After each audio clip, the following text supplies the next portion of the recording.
In March 1947, Earl Louis Mountbatten and his wife Edwina arrive in New Delhi. The great-grandson of Queen Victoria and second cousin to George VI, Mountbatten brings a regal presence to the drama of India's independence. As the last viceroy, he bears responsibility for India's fate. 2nd of April, 1947. I have now completed my first week in office. I should like to be able to paint an encouraging picture of my first impressions, but feel it would be misleading if I did so. The scene here is one of unrelieved gloom. At this early stage, I can see little common ground on which to build any agreed solution for the future of India. The only conclusion I have been able to come to is that unless I act quickly, I may well find the real beginnings of a civil war on my hands.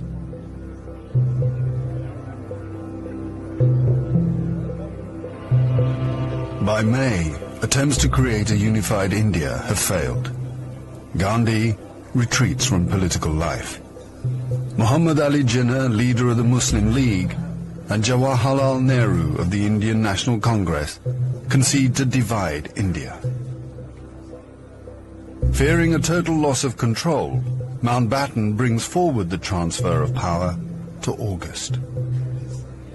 Two nations will be created by partition, a secular India and a new homeland for India's Muslims, Pakistan. Nehru addresses the people of India.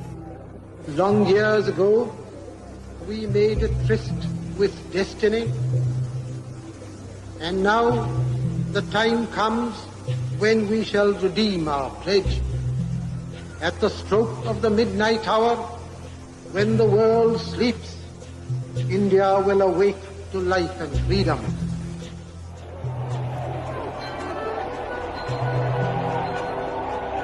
The 15th of August, 1947, the British Empire in India has come to an end.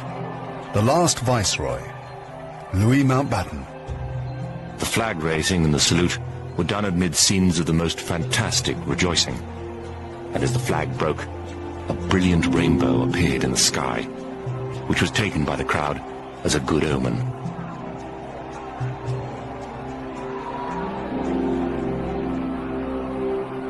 Qasim Muhammad. On the 15th of August came freedom. The freedom to burn, loot and murder. While Delhi and Karachi were celebrating, central Punjab was burning.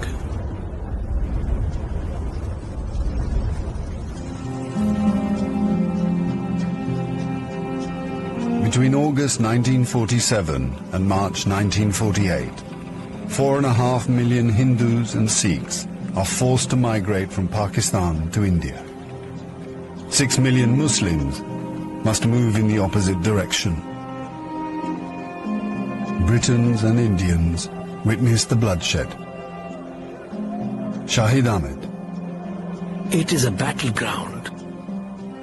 People have gone mad. Trains to Pakistan are being looted and occupants slaughtered. We all knew that carnage was in the offing. So did Mountbatten.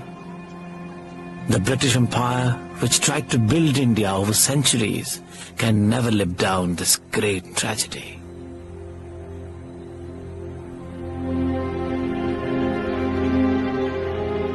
Lieutenant Colonel Hubert Boyd Hudson. The sight from the air was awe-inspiring. In this chaos, millions of refugees were struggling to get to India or Pakistan. Thousands of others were doing their best to prevent them, murdering them by the hundred. But death is nothing. There are things more terrible than death.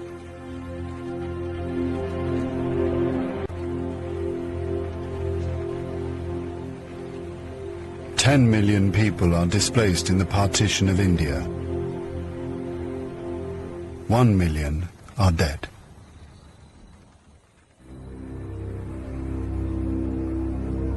By the summer of 1948, most of the British have left. Hubert Boyd Hudson has been in India for 15 years. India is full of ghosts. Houses I have lived in, now inhabited by Indians, remind me of the days which will never come again. When the Viceroy drove past with a cavalry escort in red coats, I have seen the greatness of the British in India. But now it is all ended, and we are the last to leave. The few who are trying to tidy up the mess which the sudden splitting of an old empire has caused. Britain has lost its greatest imperial possession.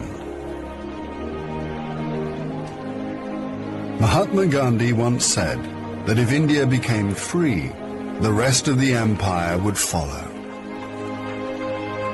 In the next 10 years, the fire of India's independence will spread around the globe, from the Middle East to Africa.